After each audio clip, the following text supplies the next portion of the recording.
Welcome to the deep dive. Today, we're diving into something that, well, it confuses a lot of people outside the US, and maybe even some inside. Why don't Americans take long vacations? Right. You know the scenario, maybe you're in Paris, grabbing a coffee, and the waiter mentions, totally casually, oh yeah, I'm off to Spain next month.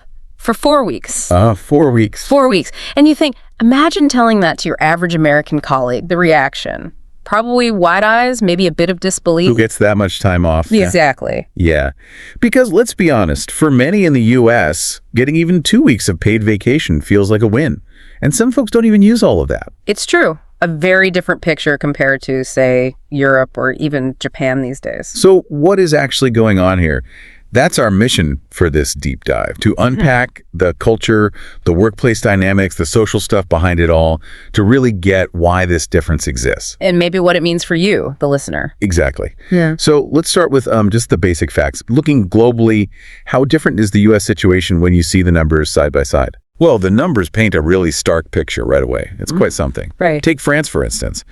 By law, employees get a minimum of 5 weeks paid vacation every year. 5 weeks, minimum. Minimum. In Germany, it's usually around 30 days. Also quite generous. Very. And then you look at Japan, maybe stereotypically known for long hours, right? But the law there now guarantees 10 to 20 days, and that number is actually going up. Plus, there's a real push to get people to use it. Okay, so that's France, Germany, Japan. What about the U.S.? And here's the kicker. In the U.S., there's zero national law requiring any paid vacation. None. Zero. Seriously. Zero federal mandate. It's completely up to the company. And honestly, a lot of smaller businesses, they offer no paid vacation at all. Wow. So that lack of a federal baseline, that really sets the U.S. apart from almost every other developed nation. That is a huge difference. But okay, devil's advocate for a second. Couldn't you argue that U.S. companies still offer decent benefits to compete, even without a law? Like, maybe the market takes care of it. That's a fair question. And yes, some companies do offer competitive PTO. But it's not universal, not even close. Right. And I think that lack of a legal standard points to something deeper, like you suggested. Yeah. It's not just policy, it's culture, isn't it? Okay. Here's where it gets really interesting then. It's embedded in the culture. We always hear about the American dream, right? Work hard, get ahead. Exactly. And that idea that if you work hard, you'll succeed. It's powerful, it's aspirational, but it definitely has a shadow side. Okay, like what? Well, you see it in things like workaholism. People feeling they have to work constantly, feeling genuine guilt if they take a break. I've heard that. And that leads directly to burnout. You know, that deep exhaustion, mentally and physically, from just being on all the time. It tanks work-life balance, no energy left for family, hobbies, just rest. Yeah. And you hear these phrases, right? I'll rest when I retire, or I just can't afford a vacation. And maybe the most telling one, if I take time off, they might replace me. Oof, that fear. Someone else might take my job. That's intense. It really is. It points to this underlying anxiety, this feeling of precariousness that's hard to shake. Yeah. It's a belief system, really, that ends up prioritizing constant output over well-being. So that cultural pressure, that anxiety, how does it actually play out day to day? Like with the practical stuff, paid time off or PTO, how does that system work or maybe not work? Right, the nuts and bolts. So PTO in the U.S. usually lumps everything together, vacation days, sick days, personal time. It's all one pot. Okay. And a pretty typical amount, maybe 10 to 15 days total for the whole year. Wait, 10 days for everything, sickness included? Often, yes. So think about it. You get the flu for 3 days, boom, there goes a chunk of your potential vacation. That definitely doesn't encourage taking a long break, does it? Not at all. It actively discourages it. And then connect that back to job security. A huge number of jobs in the U.S. are at will, meaning essentially your employer can fire you at any time for almost any reason, as long as it's not illegal discrimination. Wow. It's not much security there. Exactly. It leaves workers feeling, frankly, vulnerable and pretty uncomfortable asking for time off, especially a significant chunk of time. It just reinforces that fear. We talked about the fear of being seen as extendable. It really paints a picture, doesn't it? The lack of a mandate, the cultural pressure, the way PTO is structured, the at-will employment. It all seems to push towards not taking time off. It does create that environment, yeah. But there's more, right? beyond company policy and that work first idea, there's this other layer, the social pressure. People talk about hustle culture. How does that fit in? Oh, hustle culture is huge. Yeah. And digital spaces, social media, they just amplify it like crazy. How so? It's this constant messaging, this belief system that you should always be productive, always building, grinding, improving, rest. That's often framed as laziness or weakness. Yeah, you see those posts, right? Worked 100 hours this week. Sleep is for the weak. Exactly. Rise and grind, all that stuff. And while, sure, some people admire that dedication, there's definitely a growing fatigue with it too. Yep. More and more people are starting to question it, to push back and say, hang on, is this actually sustainable? Is this making me happy? So that's maybe a glimmer of hope then.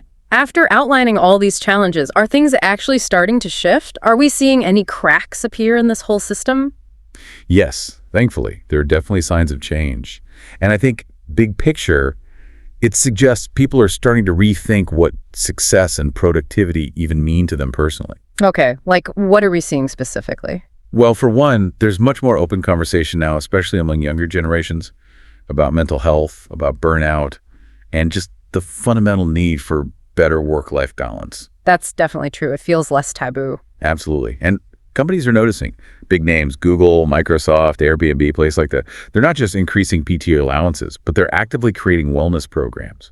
They're starting to get that a rested employee is actually a better employee, more creative, more productive in the long run. Interesting. Any other trends? Yeah, there's this whole workation trend popping up. People working remotely, but doing it from different cities, even different countries. Right, mixing work and travel. Exactly. Staying productive, but getting that change of scenery, that mental refresh. And you're hearing different sentiments gain traction too. Things like, rest isn't lazy, it's necessary, or taking a vacation actually makes me better at my job. And the big one. I need balance to actually be happy. It's a slow shift, for sure, but it feels like a real cultural pivot is starting. So, okay, it seems like that initial shock, 4 weeks off, it comes from a really complex mix, doesn't it? Culture, laws, workplace structure, social pressure, it's all woven together. Absolutely. It's a whole ecosystem that has traditionally discouraged long breaks in the U.S. But the good news is, it sounds like things are slowly starting to change, maybe moving towards a healthier balance. Slowly, yes. But the conversation is happening, which is crucial. So that leaves us, and you listening, with a final thought to chew on. Given this shift we're seeing in the U.S., this rethinking of work and rest, how might workplace cultures around the globe start influencing each other more in the future? Yeah, including maybe your own workplace culture, wherever you are. What could a truly balanced global approach to work look like? Yeah. And how can different countries maybe learn from each other, the good and the bad, when it comes to vacation, leisure, and just overall well-being? Something to think about. Have you ever found yourself really needing a proper break, but felt like taking one was almost, well, impossible? Or, if you did manage to squeeze one in, it felt like this huge luxury. Oh, definitely. It's a fascinating cultural puzzle, isn't it? Our sources today really get into that. Into what specifically? Into why Americans typically take such short vacations, or sometimes none at all, really. Yeah. It's such a stark contrast when you look globally. Absolutely. So our mission for this deep dive is kind of to unpack this whole thing. Right. We'll look at where it comes from, maybe some surprising roots. Yeah, the history is interesting. And put it up against how things are elsewhere in the world, and then look at the impact, on us, our well-being. And productivity, too, which is kind of the surprising part. Exactly, the counterintuitive bit. So just for a second, think about your own vacation habits. Go ahead. For me, my last real time off, and I use quotes deliberately, was 2 years ago, 4 days, Florida. Yeah. And honestly, that felt like a massive indulgence. I was really splashing out. Wow. And I bet a lot of you listening are kind of nodding along, maybe even thinking 4 days sounds like a lot. It's quite possible. Many of my friends, they take even less. Or, nothing at all sometimes. And that experience you just shared, it lines up so perfectly with what our sources describe as, well, typical American professional norms. Like what? Like the standard allowance often being just 10 PTO days, paid time off. Per year. Okay, 10 days. But here's the kicker. That often has to cover everything.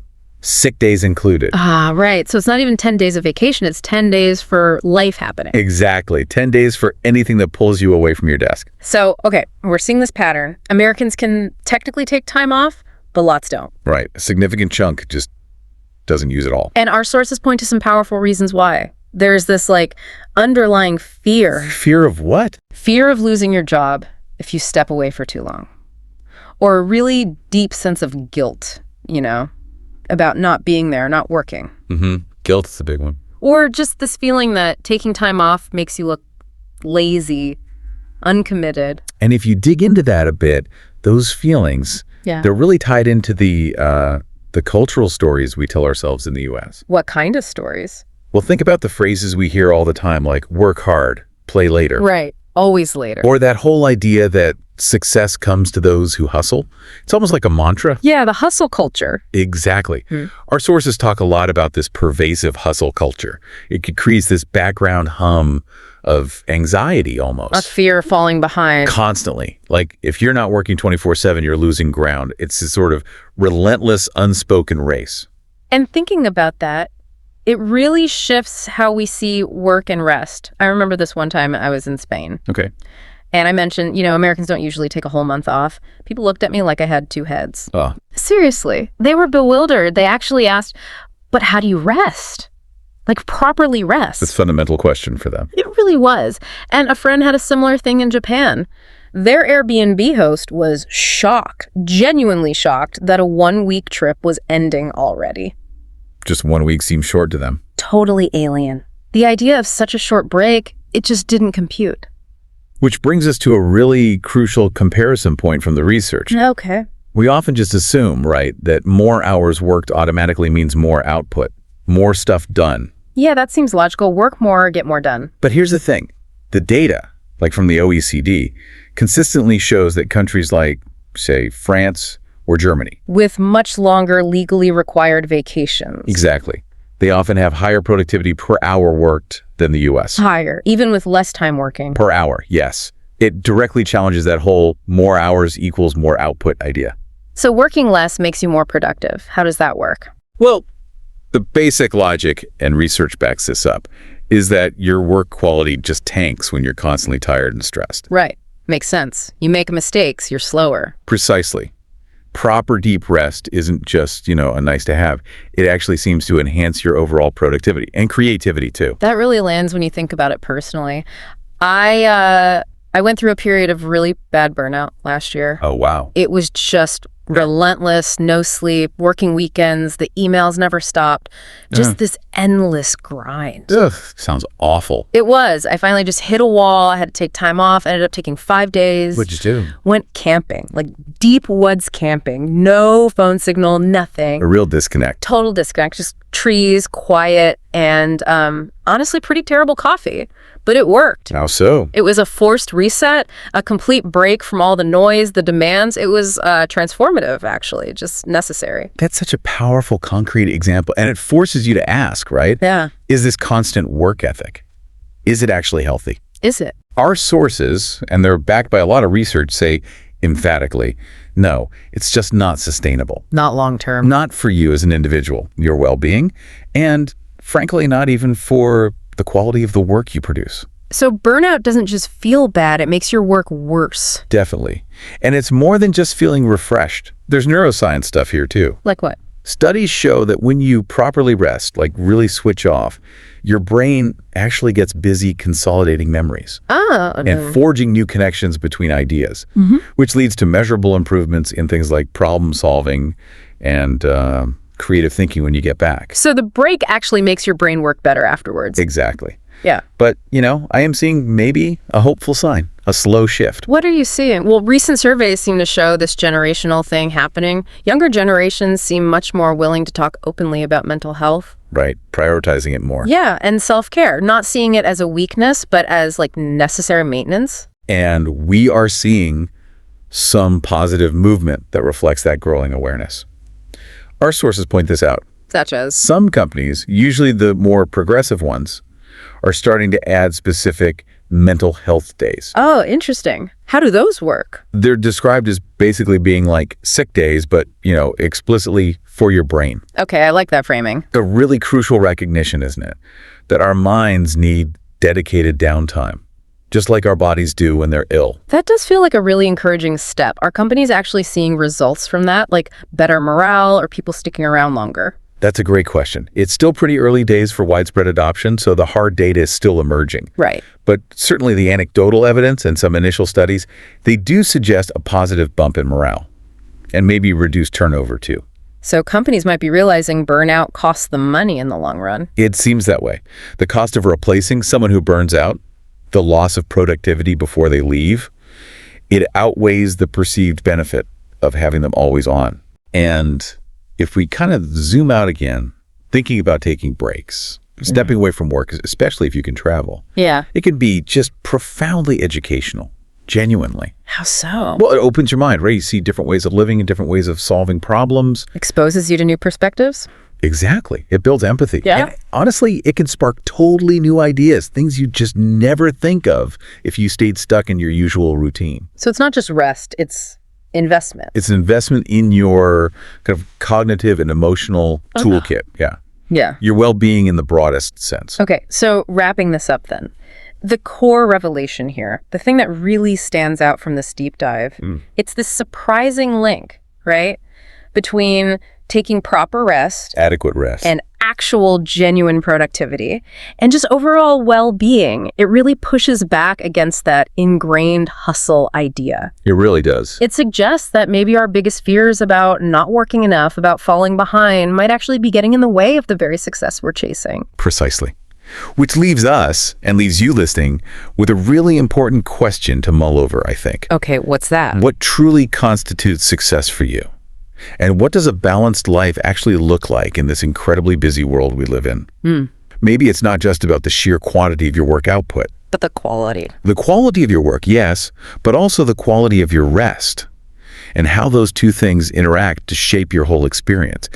Perhaps it's time we thought about redefining what working hard really means. Okay, let's unpack this. Welcome to the deep dive. Today we're doing something, well, truly unique, actually, custom tailored just for you. A lot of you we know are at that B1 to B2 level in English. You understand quite a bit, but sometimes the words don't quite flow, or maybe you get tripped up on certain grammar points. So our mission today is to tackle that exact challenge. We're diving into a specific English learning resource you've already seen, that English breakdown and learning section. It's designed for intermediate learners just like you. We're going to pull out the most important linguistic nuggets, really look at why they matter, not just what they mean, and give you some practical strategies. The goal is to bridge that gap between understanding and, well, speaking confidently. Yeah. And what's really insightful here, I think, is the power of dissecting real-world language. This isn't about just memorizing lists of words. It's more about getting a deeper feel for how English actually works in, authentic conversation. It lets you not just know a word or a rule, but actually use it effectively. We're going to uncover some of those mechanics that really push you towards genuine fluency. Exactly. And to start building those skills, our source, quite smartly, kicks us off with vocabulary. This useful vocabulary section, it might look simple, but for learners at your level, getting these terms right, especially in context, can really unlock modern conversations. And yeah, like the source suggests, definitely try repeating these out loud with us. It really does help build that muscle memory for pronunciation. Okay, first up, we've got vacation. Pretty universal, right? Yeah. Time off from work or school, rest, travel. But then we hit something like burnout. That's that extreme tiredness from working too much. I feel like burnout, it's become such a key word recently. Oh, absolutely. It feels almost like a global thing now, doesn't it? Yeah. And that connects directly to work-life balance, which is all about having time for both your job and your personal life. These aren't just dictionary definitions. They're like core concepts and discussions about well-being, especially in places like the U.S., where the next term, hustle, is, well, it's everywhere. Right. That's working hard, fast, lots of energy, often seen as a good thing. But like we said with burnout, it definitely has its downside. Right. And speaking of American work culture, PTO, paid time off, that's a big one. Those are the days you get paid, even if you're not working. Something everyone wishes they had more of, I bet. Then there's lazy, just not wanting to work or be active. We all have those days, right? Sure. But the opposite, or maybe the solution, is to Rest properly. Really relax in a healthy, full way. Not just, a quick 10-minute break, but actual restorative rest. Sure. Recharge. And that leads nicely into another key idea, a shift. That's a change in thinking or maybe in action. We're seeing a bit of a societal shift, I think, towards valuing rest more now, which is reflected in ideas like mental health days, taking time off specifically for your emotional well-being. They're increasingly seen as, vital. Yeah, essentially. And finally productive. Yeah. Doing a lot of good work efficiently. The ideal goal really is being productive without hitting that burnout stage, but bringing in these ideas of rest and balance. Okay, so we've got the vocabulary, the building blocks, but knowing words is one thing. How do we actually put them together so it sounds natural, so it conveys what we mean? That's where the mechanics come in. And our source gives us a great roadmap in its grammar focus section. It tackles 3 really key areas. The first one is the present perfect for life experience. This tense, it's used for experiences you've had in your life, but the key is it's not about when exactly. It's more like painting a picture of everything you've experienced up till now. The structure is pretty clear. Subject plus have a has plus past participle, like the source examples. I've been to Spain, or I've worked without a break before. So you could also say things like, I've traveled a lot, or maybe she has never taken a vacation. It's all about those general life experiences, not pinned to a specific date. Now, I know a lot of learners find the present perfect a bit tricky. Is there like a common misunderstanding or a specific pitfall that trips them up when they try to use it naturally? Beyond just the formula, I mean. That's a really good question. The present perfect looks simple, Yeah. but it often causes trouble because it doesn't have that direct time reference like the simple past. I think the real insight is that it's less about when something happened and much more about its relevance right now. Once you get that click, you can weave your past experiences into present conversations really smoothly. It adds depth, like saying, I've traveled a lot, so I understand different cultures. It's about your current understanding because of that past travel, not just listing places. Ah, okay, that makes a lot of sense. It's the implication for the present. Got it. Okay, let's move to the second grammar point. Modal verbs for advice and possibility. These are the super useful little words. Should, might, must, could, and so on. They add really important shades of meaning. The structure's simple. Modal plus base verb. So if you hear things like, that doesn't sound healthy, or people should rest more, or maybe you might burn out, those are modals. You can use them easily. You should take a break. You might get tired. But how do learners know which one to pick? What are those subtle differences? It's actually fascinating how much meaning these small words carry. For B1, B2 learners, telling the difference between should, might, and must is really key for being precise. Should is generally for advice or a recommendation. You should take a break. Means, it's a good idea. Might suggests possibility, maybe uncertainty. He might get tired, means it's possible, we're not sure.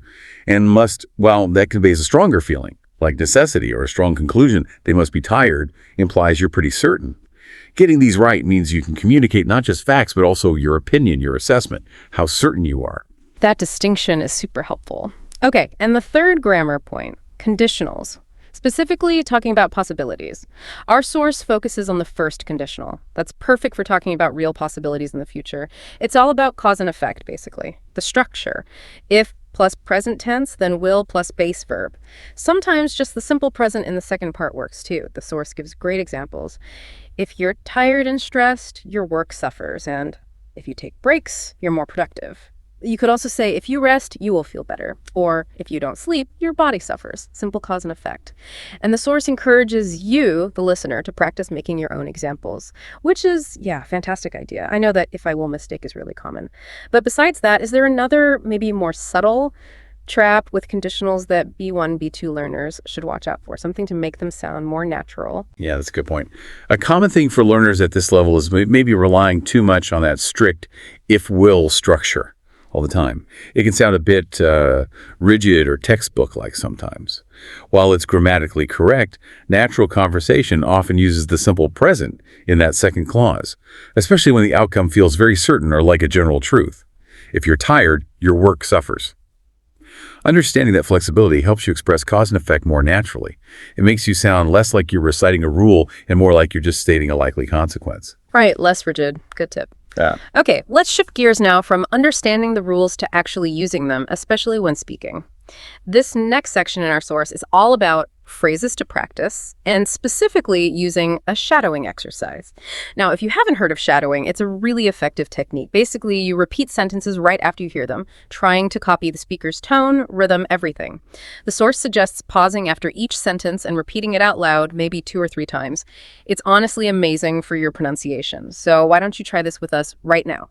We'll say the phrase, you pause the audio if you need to, and repeat. Ready? I really need a vacation. Most Americans don't take long breaks. Oh, he burned out last year. Well, she's always hustling. If you don't rest, you'll feel worse. Oh, they should take more time off. What's really powerful about shadowing is how it directly helps you develop that natural pronunciation and intonation.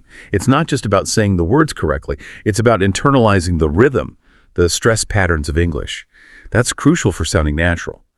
And it genuinely builds confidence when you speak. It creates like muscle memory in your mouth, your tongue, helping you make sounds and link words more smoothly. It really bridges that gap from knowing what to say to knowing how to say it convincingly. Yeah, that muscle memory aspect is key. I often think of it as ear training, but the physical part for actually speaking is, something maybe we don't focus on enough. Okay, now let's talk about some common slip-ups. Our source includes a common mistakes to avoid section. This is super helpful, like getting a cheat sheet for sounding more natural. These are mistakes learners often make, and we get the corrections right away. So listen to the mistake first, then the right way. And please, try saying the correct ones out loud. Okay, first one. I go vacation. Ooh, yeah, I go on vacation. Repeat, I go on vacation. Next, he don't rest. No. He doesn't rest. Repeat, he doesn't rest. Then the conditional one. If I will rest, I feel better. Don't. If I rest, I will feel better. Repeat. If I rest, I will feel better. Ooh. And more. She takes a break. She takes a break. Repeat. She takes a break. And this really highlights a critical point. Understanding and actively fixing these common errors is just invaluable. Why? Because it speeds up your fluency and helps you avoid what we call fossilized mistakes. Those are the errors that kind of get stuck. They become habits, and they're really hard to get rid of later on. By focusing on correcting these specific things, you're not just fixing one mistake. You're building a much stronger, more accurate foundation for your English, and that directly affects how clearly and confidently you can communicate. Absolutely. So to kind of wrap up this whole learning experience, the source brings us back to that level B1, B2 summary. If you followed along and understood most of this content, honestly, that's fantastic. It's real proof of your progress. It means you can follow real-life discussions, you're learning naturally, and importantly, you're building that confidence in your skills. And as for some final tips from the source, and we definitely second these, use this deep dive for shadowing practice again. Repetition helps so much. Write down new words in a notebook. Actively recalling them is powerful. Try telling someone about the topics we discussed, about vacations and rest, using the new words and grammar in your own sentences. And hey, remember, practicing speaking about these kinds of topics is actually really useful for things like IELTS or other speaking tests too. Yeah, if we connect this back to the bigger picture, it's really clear that genuine language learning isn't just about memorizing rules in isolation. It comes from understanding language in context, cultural context, practical context, and through active, regular practice. The tips provided really guide you towards being an active participant in your own learning journey. And that's where real fluency truly develops. You're not just passively receiving information, you're actively shaping your own language skills. And that's exactly the journey we wanted to guide you on today. You didn't just learn some English points. Hopefully you gain insights into these ongoing conversations about work, well-being, social trends, especially with that American lens from words like PTO and hustle. Yeah. So to leave you with a final thought from our source material, something to think about, maybe chat about with someone, do people in your country take long vacations? Why or why not? Keep practicing these tools, keep engaging with English, and keep learning. You are genuinely making great progress. Absolutely. The learning journey never really ends. And your consistent engagement with material like this, well, it shows real dedication. Every new word learned, every sentence corrected, every phrase practiced, it all builds on itself. Keep up this fantastic work, and you'll definitely continue to see amazing progress towards your fluency goals.